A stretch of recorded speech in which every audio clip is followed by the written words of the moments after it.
Inakuwaje watu wangu nguvu? Mimi naitwa presenter Ali, your entertainment PA, na kuletea story kibao. Na leo niko na mwanadada ambaye ako na story ambayo ni very interesting, na ni story ambayo imenishangaza. Baada ya kuisikia nilisema lazima nimtafute. Unajua mimi ndo the entertainment PA, na story yenyewe ni kwamba mwanadada ambaye unamuona hapa atakuwa anajitambulisha, lakini story yenyewe ni kwamba aliaga, alifariki, na mwisho wa siku akaweza kurudi na kuwa hai tena. Tunajua sote kwamba mtu akifariki hatumuoni tena. Tuna babu zetu, tuna ndugu zetu ambao walituacha, lakini hatujawahi kuona tena. Lakini this is a story ambayo lazima nimeamua lazima uisikie. Mambo fiti. Uko poa kabisa. Unaitwa nani? Naomba ujitambulishe. Alright, kwa jina naitwa Evelyn Mwende. Lakini kiusanii naitwa Cool Eva. Cool Eva. Yes. Okay, Cool Eva. Mimi niliposikia story yako nilishangaa sana, kwa sababu sijawahi kusikia mtu ambaye amefariki. I've never heard of anyone ambaye they died and came back to life. Kwa hiyo ni kitu ambacho wewe kilikufanyikia? Ndio kabisa. Yeah. So ni nini kilipelekea kufa kwako? Kifo changu kilitokana na ugonjwa. Nilikuwa mgonjwa kiasi. Lakini siwezi sema nilikuwa nimelemewa kiasi ya kwamba ningeelekea saidio ya kifo. Lakini nilikuwa nimelemewa kiasi na nilikuwa college. Mwaka upi huo? 2006. Nilikuwa first year. Yeah. So nilikuwa nimegojeka malaria. Kiasi nikapelekwa hospitali. Hospitali gani? Nilikuwa nimepelekwa Chavakali. But sababu ya fedha kiasi ikabidi nirudishwe college. Yeah. Ndio nurse achukulie. Unajua sasa kama una fedha. Yeah, zile hospitali za shule zile. Ndio hizo sasa. Alafu sasa kwenda pale kwa nurse dispensary sasa. Nurse akakuwa ananicheck care. Lakini nilikuwa kama siku ngapi hivi pengine? Karibu wiki mzima. Ulikuwa mgonjwa karibu wiki mzima? Karibu wiki mzima. Nililala pale bila kwenda classes. Chakula pia ilikuwa matatizo. Alafu kutokana na zile dawa nilikuwa napewa amodaya queen. Yeah. So ulimi wangu ulikuwa umekatika kiasi ya kwamba singekula anything. Yeah. So unaelewa ulimi kisha katika, so test kitu kidogo ikinguza inakuwa shida. Inakuwa ni kama imekatika, kwa hiyo inakuwa ni kama kidonda. Inakuwa ni kama vidonda vingi katika pieces. Yeah. Yes. So ukapata, alafu tena color yake pia ilikuwa ilikuwa imebadilika. So wakati huo ikafika mahali, I think it was on a Saturday. Nikasikia hapana. Nimechoka kuishi dispensary. Sababu nilikuwa naenda huko asubuhi, then naachwa huko, watu wanaenda classes. Jioni saa 4 usiku, watu wakitoka classes wananipitia, wananichukua, wananipeleka hostel. So nikapata hapana. Najaribu kutafuta pesa, hela ya kupeleka hospitali, but hakuna. So that was the only option I had. So nikaenda kwenye hostel kulala. So pale sijui kulikuaje. Nilijipata tu nimeita cube mates. Nikaanza kuwaaga. Wow. Yes. Wow.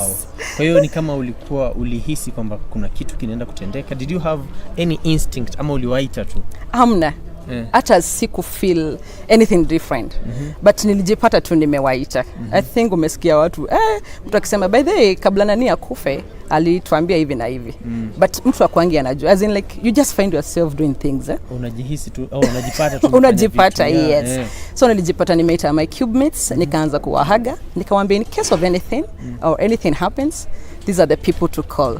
So nikawaandikia chini majina ya watu kama 4 hivi. What was their reaction ulipoambia hivyo? To me that time na try kuimagine nimekaa hivi, nimepigiwa na rafiki yangu akaanza kuniambia in case niage pigia huyu. They must have been shocked. So what happened?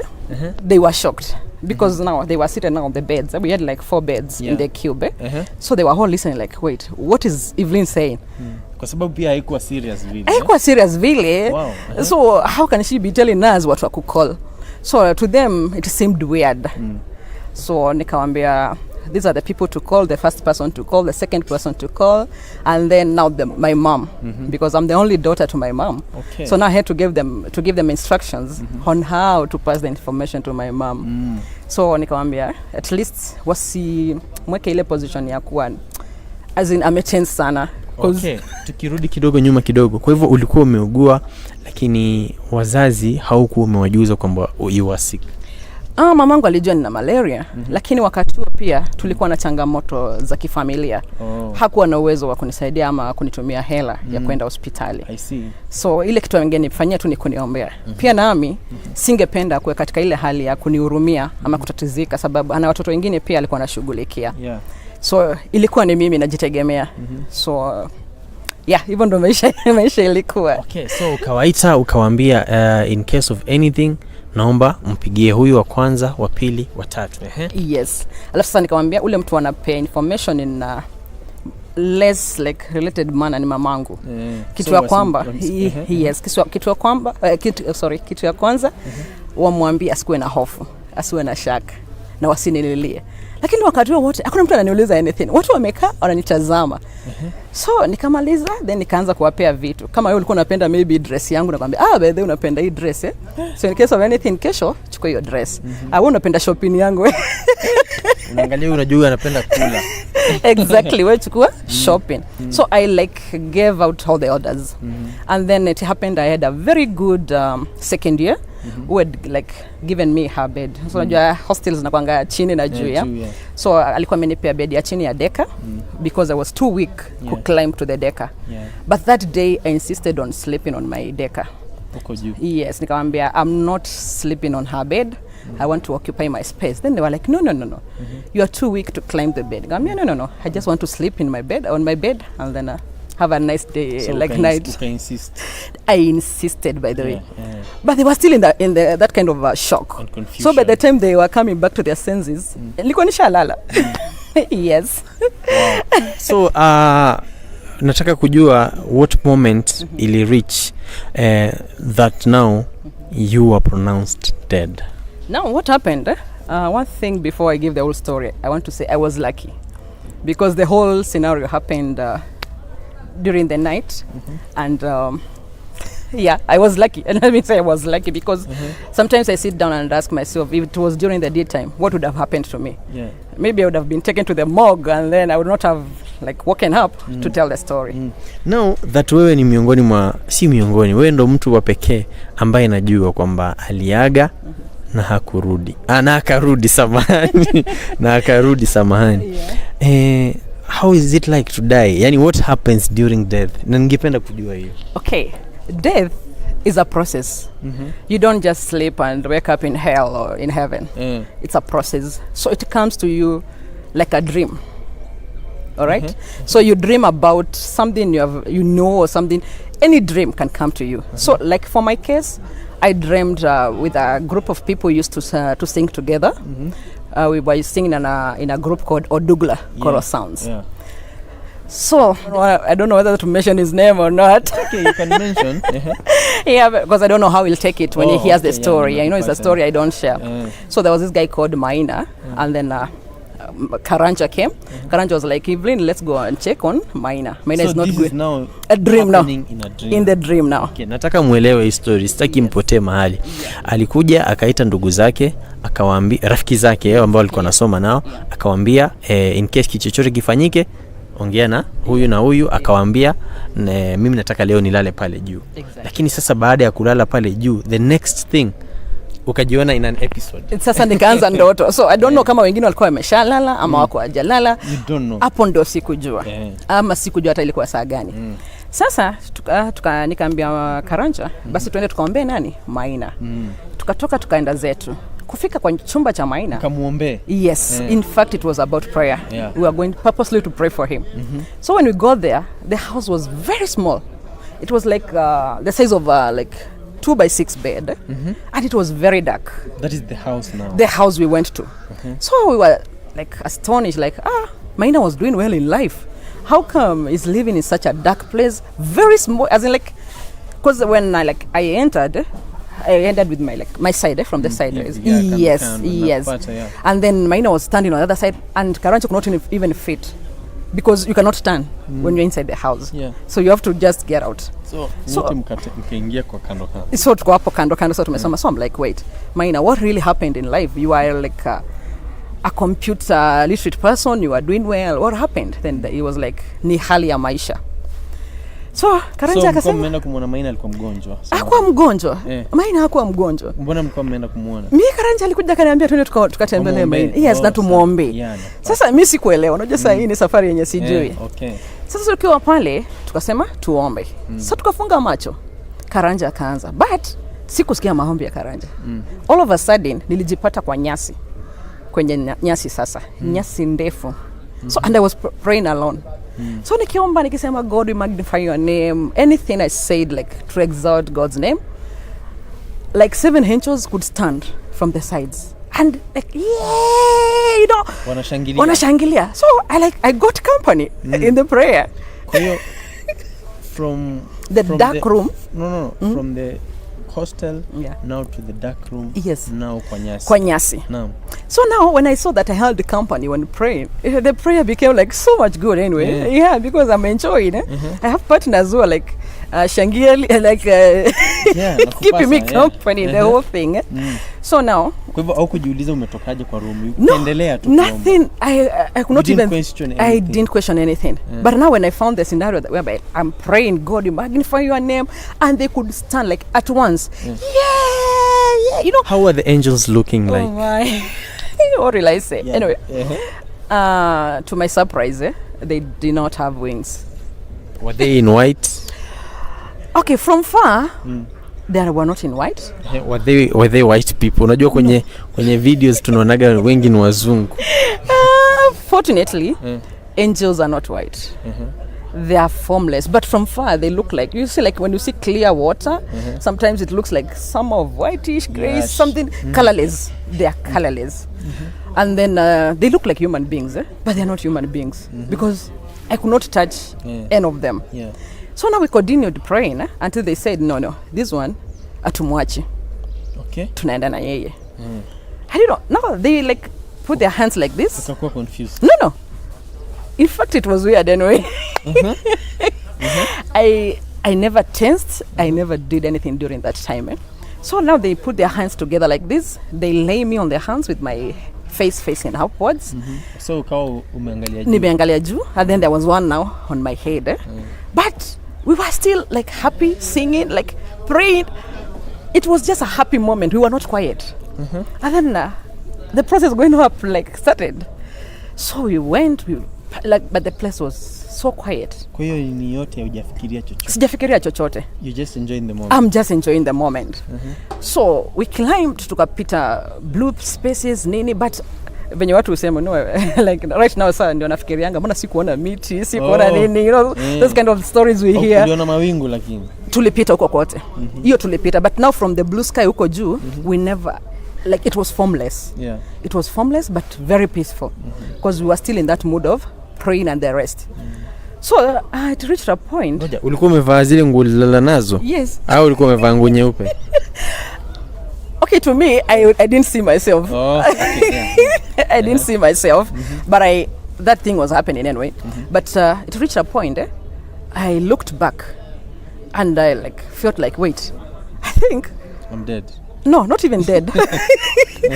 I think I'm seeing my body. Yeah. You see? So I'm like, wait, that's my body down there. So ulikuwa umeangalia juu ukageuka ukaangalia chini? Sikugeuka. Uliuona tu mwili? Niliuona tu mwili wangu pale kwenye hostel. Pale kwenye hostel. Ukiwa tu umelala. So I'm like, wait, I think I've left my body behind. I can see my body. So I'm like, wait, what is happening? Really, like, seriously, what is happening? But these angels never gave me any attention. Wakalenga hiyo. We are still like on the process of going. So now I started remembering people. And now when you're going, you're like singing ama mmenyamaza? No, we were in that mood of joy. Like we were joyous. But one thing we never did, we were not like surprised about anything. So now, I remember now people who like I had left behind. And I could see like faces of people crying. In your mind? In my mind now. I don't know whether it's in my mind, but I could see them like bodies crying. People like assembling and crying. So I'm like, wait, people are crying. Am I dead or what? Why are they crying? I'm happy. Because to me, I was happy with the angels and everything else. So why are they crying? So looking back, nikukupose tu turudi nyuma kidogo. Looking back at your life, ulikuwa mtu very prayerful, very religious, ama ulikuwa tu mtu unaishi maisha ya kawaida, raha nini? Because nataka kurelate na kitu. I will say I was this kind of a person who was that prayerful, because my life is all about prayer. And the challenges we've been through in life could only be faced through prayer. Kwa sababu umesema mlikuwa na shida ya pesa nini. Exactly. And then at that given point, I was a bit more prayerful because my family had like yes. And then you were also sick. Exactly. Tuendelee. Hiyo kurudisha watu nyuma kidogo. Yes. So now I'm like, I can see people crying. Why are they crying? Am I dead? And they're crying like mentioning my name. And they're like weeping. Not even that simple crying. They were literally weeping. So I felt pity on them. And then I'm like, oh God. So now I started praying for them. I started praying for the people whom I'm seeing from the background. So I prayed, I told God, please let these people stop crying. Kindly give them that desire to know that wherever I am, I'm happy. Okay. And most of all, comfort my mother. Because I know when she hears of the story, she shall be out. When you saw the images, did you see your mother's image crying? No, I didn't see my... You just saw other people? I saw a lot of people, but they were assembled together. Okay. So I just prayed for them, but I specifically prayed for my mom.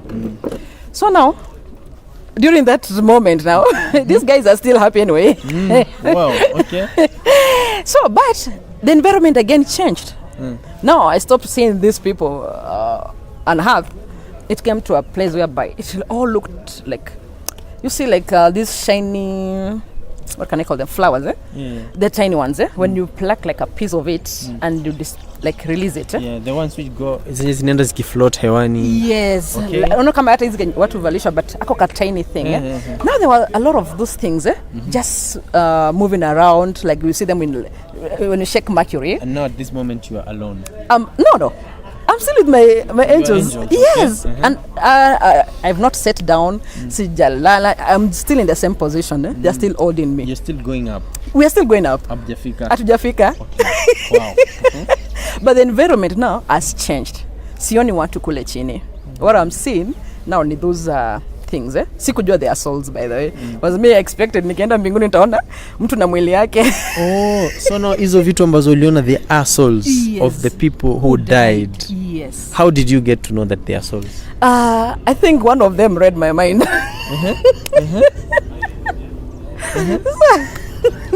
So he was like I don't know how he read my mind anyway, because to me I was someone like, wait, where am I? Where are we? Why is the thing they're just and the environment is so peaceful, and nobody is talking, nothing is happening. It's a vacuum. You cannot see the end of it, but only those shiny things. So I was in my mind wait, what are these? Is this gold or what is this? Okay. So now I had in my head now, now we are not talking physically. So those are souls of the people who died. So in my mind I was like, oh, so I'm dead. So I'm dead. I was like, wow. Okay. Yeah, I'm trying to put myself in that situation. Yeah. So what was your reaction knowing that, so nimekufa sasa? Unfortunately, I never got surprised. I was not shaken. You're just going with the flow. I'm going with the flow. In fact, now when I heard the souls of the people who died, I became a little bit happier. I was like, wow, thank God. But in the back of my mind, I was like, hey, nimeondokea shida za dunia. Now you are no longer sick. I'm not. Pasiko ulimi. Ndio hiyo sasa. No, right now sijioni you're just feeling that you're you okay. You just feel it. But ujioni, ujifeel, but you are still you are just there. But unakumbuka niliona mwili uko chini. Exactly. So sasa sijioni, as in sijioni kama mwili. So I became happy. I'm like, finally nimeondokea hizi shida za dunia. Because by then challenges was too many, and for me to handle them, it was not easy. So I was happy. In fact, I was happy. Now I joined them in their happy. Why at that okay. At that moment, were you in any way maybe missing your family members, missing your mother? Did you have that feeling ya kumiss? I never missed anyone. even my best friend. And after now we go to that environment, I did not recall anything. I did not recall anyone. Now I became happy and I forgot about everything. Yes, even the people I was praying for, I forgot about them. So now, in that place, in that now scenario now, we came to a stop. Still with the souls moving around. But above us, there was like some light. But not some light. It was, how can I define it? It was like huge, not huge, I even don't know. But there was light, which looked like, you see that cloud we have when we have sunset, eh? Yeah, the evening. Yes, the evening one, but not exactly like the sunset. Because this one was enormous. It was going to beyond wherever we could not see. It was endless. It was endless. Yeah. But it looked so glorious, and it was not burning the eyes. It was not moving. It was just there.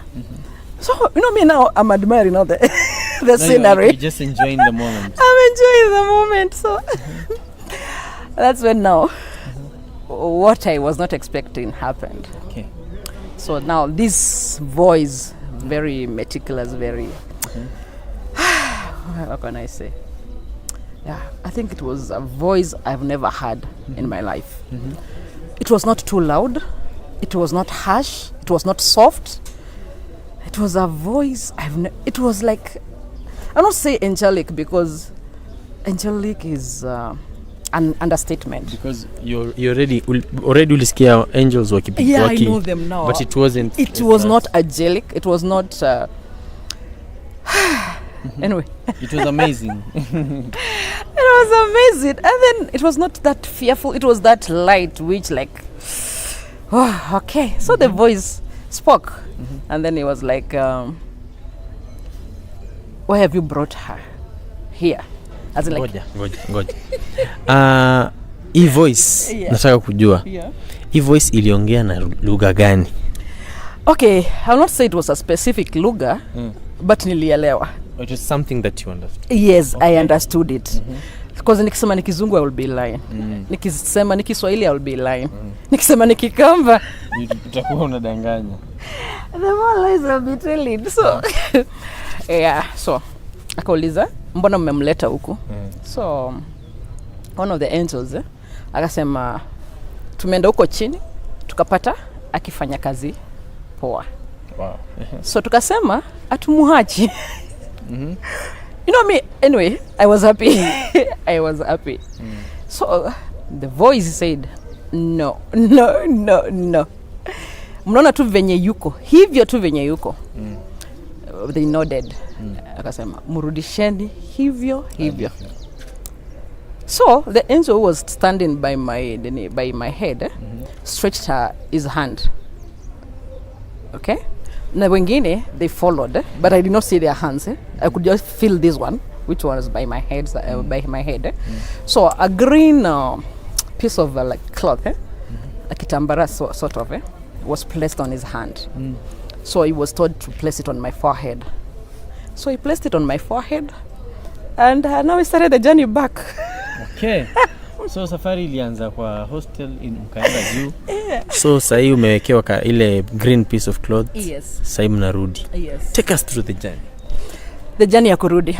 First of all, I got disappointed. Venye ulisikia unarudi? Yes. Yeah. Wow. I felt some kind of sadness, because to me, I knew now, at least, where I am is a good place. And it's a happy place.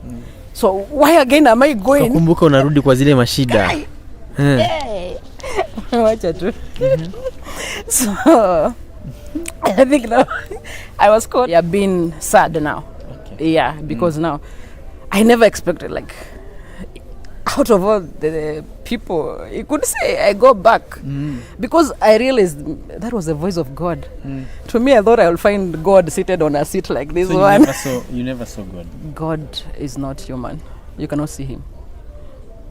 Okay. He's just light, you know. That's when I came to understand the Bible about in the beginning there was light. Before you guys went, kabla mshuke, did you try talking to him? Ama wewe ulikuwa tu pale ukaambiwa ukekelewa kitambaa ukaambiwa ushuke, did you try communicating to him angalau mwambie nihurumie nibaki, yani did you try by in any way kuzungumza naye? No, I never tried. I think did you feel any fear? No, I never felt any fear, but I felt some regret. Why is he sending me back? As in, like, I'm already here. Like, I thought this was like the life I wanted. You know, that happy life. Okay, I'm a happy person. So I like, life. I just want that happy life. And then when you get there and you find that, you know, the things we hear, unaambiangwa mbinguni sijui kuna manyumba imejengwa, sijui utaenda kwa nyumba ya nyasi. Uliziona hizo nyumba? There are no houses in heaven.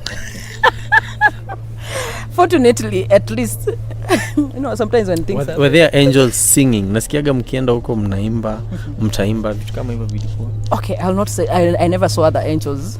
But the souls, the only angels you saw ni wale ukukujia. When wale wamenibeba, and then the light now, the light that is the light which was speaking now. Now you are taking us through journey ya kurudi. Yeah, so journey ya kurudi ilianza when I was in that mood of like regret. Seriously, why are you taking me back?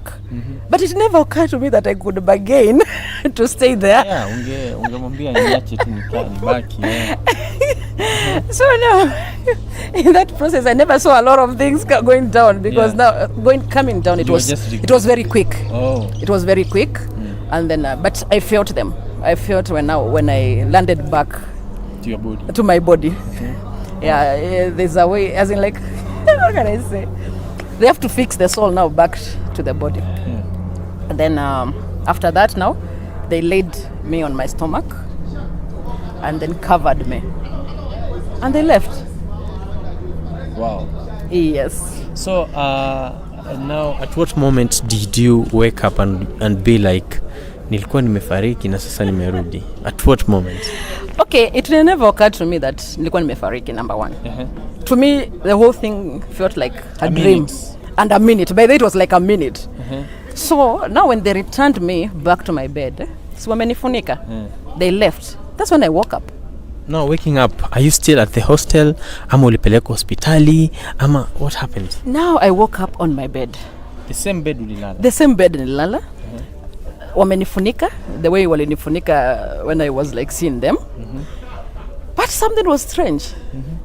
I could feel myself, and the first thing I could do was like to remove my tongue. Nione how I'm doing, because you are sick. Yes, and nikilala it was bad. But I was surprised. My tongue was back to normal. No way. Yes. It was back to normal. And I felt some energy. So nikaamka, nikasikia mimi ndio nimeruka kutoka kitanda ya juu, as in like nimeruka, yani niko na hiyo strength ya kuruka. I had like to do some like press ups, nione at least kama ni mimi, if I'm okay. So now at this moment you're waking up, are your friends around, or maybe you're alone? I was very alone in the hostel. Nobody was there. And according to my nature, siwezi baki hostel peke yangu. I'm very fearful. Sipendi kubaki kwa room peke yangu, masomo room kubwa. I have that issues of like na mtu akiingia nipate. But I was not surprised. You know, some things anyway, they happen and you are worried. So nikaenda nikapiga shower. Nikatoka nikapita canteen. Nikakula mandazi. Nikula chai na mandazi. Okay. So these guys are like, wait, Evelyn, this is you. You're hitting. You have the energy to eat. Yeah. Chai kuchomi ulimi. Nikamwambia no, my ulimi iko poa. Akaniza, what do you mean? Are you going to the dispensary? Nikamwambia no, I'm okay. So everyone is like, so only watu wa canteen anyway. But me sikuwa najua, they knew I was that sick. Yeah, you know when you are sick, you're just in your own world. So now I left to the classes. So when I was going to my classroom, people were just like staring at me from the windows. Because wanashangaa huyu alikuwa mgonjwa. Yes. Just the other day, amepona leo. Exactly. But to me, it was not funny anyway, because it is me. So what the hell? Why are you like nitazama aje, as like it is me, the only person you know, Evelyn anyway. So but when I go to my class, people were acting weird. First of all, I met our class teacher there. Then it was like, of course I had to knock. So I knocked, I entered. And then my class teacher's like, Evelyn, hi. I'm like, hi. Is this you? I'm like, yeah, this is me. Are you feeling? I'm like, oh, I feel good. Are you from the dispensary? I'm like, no. I'm from the hostel. Mm-hmm. So I remember ukilala, you told me kwamba ilikuwa jioni. Yes. Now you're waking up the next day. The next day. So that is like 12 hours later. In fact, it was like 12 hours because I slept at around 10. I woke up at around 10. Okay. Yes. Yeah. So it was a journey of like 12 hours. But to me, it was just a dream, like another dream. So how do you at what point do you know that you didn't die? Maybe it was just a dream. At what point do you tell that niliota? Okay, I'm trying to connect the dots because I'm trying to see, okay, there's also possibility that you died because some angel placed something on your head and now you're waking up, uko sawa. But at what point do you know that, kenye nilikuwa nimekufa? It never occurred to me nilikuwa nimekufa. But now, after class teacher amenisalimia, he left the class and went. So, all my classmates are quiet. They're all staring at me. Okay, I was this cartoon person. I was very young by then anyway. So every person loved me.